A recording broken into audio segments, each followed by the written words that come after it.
Hi guys, I'm Laura Vitale, and on this episode of Laura in the Kitchen, I want to show you how to make a Rigatoni Peperonata, which is really a great classic on an Italian, kind of like a stew with peppers, onions, and usually potatoes as well, depending on what part of Italy you're from. It does vary, just like with any recipe really, but this is kind of a great spin, really stretch a buck with adding some pasta, making it really delicious, and the ingredients are some pretty few of them. You're going to need some, I've got some peppers here. I've got yellow and red bell peppers along with an onion that I've sliced, and the peppers I've just cut them to about bite-sized pieces. I've got some white wine, calamari olives that have been pitted and also halved, some garlic. You're going to need, of course, some rigatoni, salt and pepper, olive oil, and just a few additional ingredients I will go into at the very end. But let's get right into it. I've got a really large skillet here with high sides with about a quarter cup of olive oil, which I know sounds like it's a lot, but don't worry, it's going to feed a lot of people, and you're really going to need it. That's one of the most important things when it comes to making really good fried peppers. You got to have enough olive oil. So that's nice and hot. You want it to about medium heat. Looks really yummy.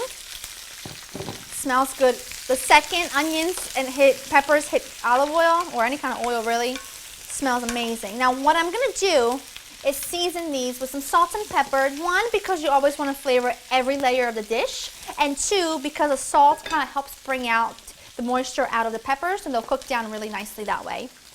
And now this is going to cook for about a half an hour on medium heat. You want the peppers to cook down quite a bit and get really caramelized. And if you want to speed up the process just a bit, cover your skillet with a lid and you'll be in business. So I'm just going to roughly give this about 30 minutes or so, stirring it every now and then until it develops really good color, and then I'll show you the next step.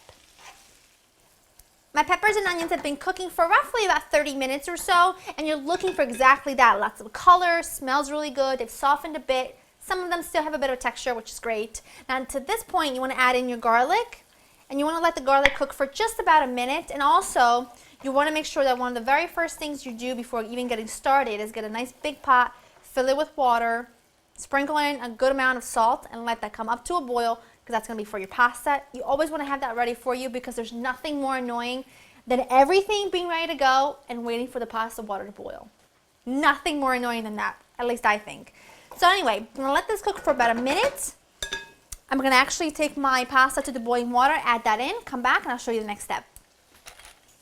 Just going to add a splash of white wine, and this is totally optional. If you don't want to use wine, by all means substitute with a little chicken stock or even vegetable stock would be delicious. And all I'm going to do, I've just reduced this down just a little bit so that the pasta is cooking and this is not overcooking. And this is going to take roughly 3 or 4 minutes or so. I want the alcohol to cook out and the flavors to concentrate a bit. So while that's happening, what I'm going to do is I'm just going to chop up some fresh basil. You don't have to be perfect, you just need to give it a rough cut. And then I'm going to get ready to drain my pasta, save some of the starchy cooking water, about a cup of it or so, and then I might just even grate some cheese while I'm at it. I mean, why not? That looks like it's about enough. I also drained my pasta and reserved a little bit of the cooking water. And now I'm just going to crank this up just a bit. Oops, I also have a little dab of butter here. Put that right in there along with your butter. It gives it, I mean, I know it sounds odd, but it just gives it a really sort of smooth richness to the dish that personally I don't think you could ever go wrong adding a little extra richness to any dish, especially a pasta dish.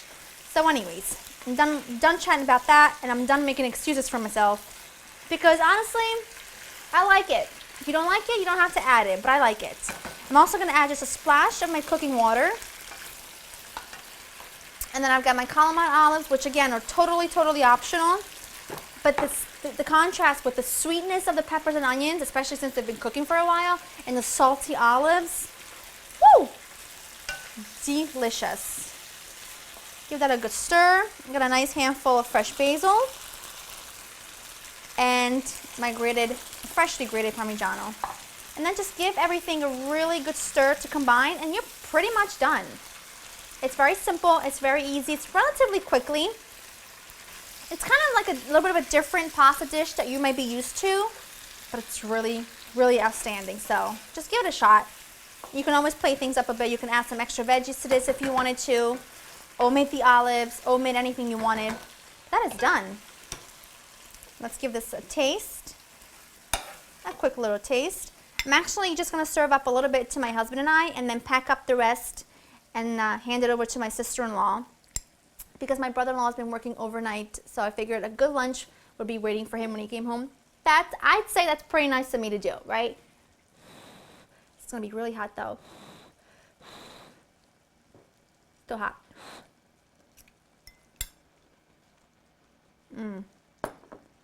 That is really good. That is really, really good. And if you wanted to skip the pasta altogether, please feel free to do so and serve it alongside some fish, maybe some chicken, just any kind of lean, sort of clean protein. I wouldn't serve this along with like a big fat steak or anything. Not that you can't, and not that there's anything wrong with that, but I just personally wouldn't. But it is really yummy. I'm gonna go back in for seconds. Go to LaraInTheKitchen.com to get this recipe. And as always, I hope you've enjoyed spending time with me, because I certainly enjoy spending time with you. I'll see you next time. Bye-bye.